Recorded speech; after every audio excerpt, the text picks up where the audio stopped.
Rating of this storm system from JMA, and Super Typhoon is the rating from JTWC. Regardless of what you call it, Lekima is a beast of a storm moving directly over Tarama now, putting the right front quadrant right over Miyako Jima, where winds have already been reported upwards of about 90 miles per hour out here. And I mean, that is just a beast of a storm, but I can almost guarantee you within that center of circulation, that inner eye wall, we're probably seeing winds gusting upwards of 160 knots out there. Now, the good news, this island, all of these islands in the southern Japanese islands are made for this. This is actually a video shot by James Reynolds. He's on Ishigaki, and you just got these straight line winds, that whistle sound, that loud roar coming with this. But all of the buildings on these islands are made with reinforced concrete.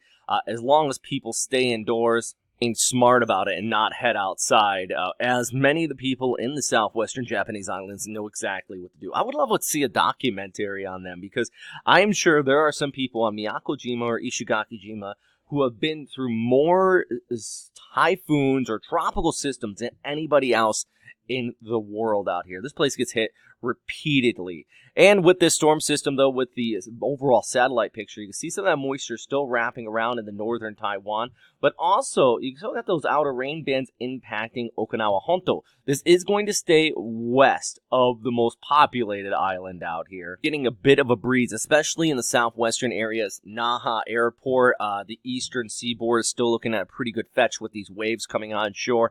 If you are in the center or northern and you're sheltered on the western slope, you might be thinking, where is everything? Well, it is well towards your west. You're just getting the outer rain bands right now. It's going to stick that way till we go ahead into your Friday morning through early afternoon. Storm moves towards the west-northwest and eventually pushing up towards Shanghai, bringing plenty of moisture along the western seaport of Taiwan. So definitely going to see some flooding, maybe even some landslides out there as that wraps around and just pulls that moisture in. This is actually somewhat of a Fujiwara effect taking place with this. Not from Kroso, which you expect towards the south of Japan, but actually a minor tropical depression towards the west of the Philippines, which is going to help basically pinwheel this around and kind of pull it on shore and towards the west instead of pulling it towards the north.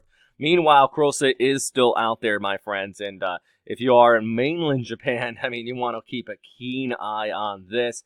Let's scoot this ahead as we go ahead into Sunday over towards Monday. Just let this buffer up a little bit. And I mean, it's just the European model showing this kind of waver and head off there towards the north. Yeah, pretty much all of mainland Japan you want to watch out. I think it should stay west of Okinawa, but you still could get some of those side effects coming wrap around with this too. Talk more on that. Right now, it is all about Lekima. This is the latest track from the Joint Typhoon Warning Center. If you just want to see the latest track, so always you can just Google JTWC warnings, plus westernpacificweather.com.wordpress, or westernpacificweather.wordpress.com. I have many of these different websites I use in these video updates. Somebody asked me about this recently, so yeah, if you do want to go check that out, just take a look at that. For right now, just boy, I mean, take a look at that center of circulation with this storm. This is more microwave imagery right now with that center moving over the southwestern island. It's that inner eye wall that is very dangerous. Some of these outer rain bands, though, still could bring some pretty gusty winds towards Okinawa, and of course, we're still looking at that flood threat out here into Taiwan, which is often the case when you get a system like this. But I just love these microwave images and how they look when when you get these storms just like this. All right, guys, share what you're seeing right now and any of your thoughts on this storm system too in the comment box down below. I always appreciate that feedback, and as always, yeah, stay safe out there.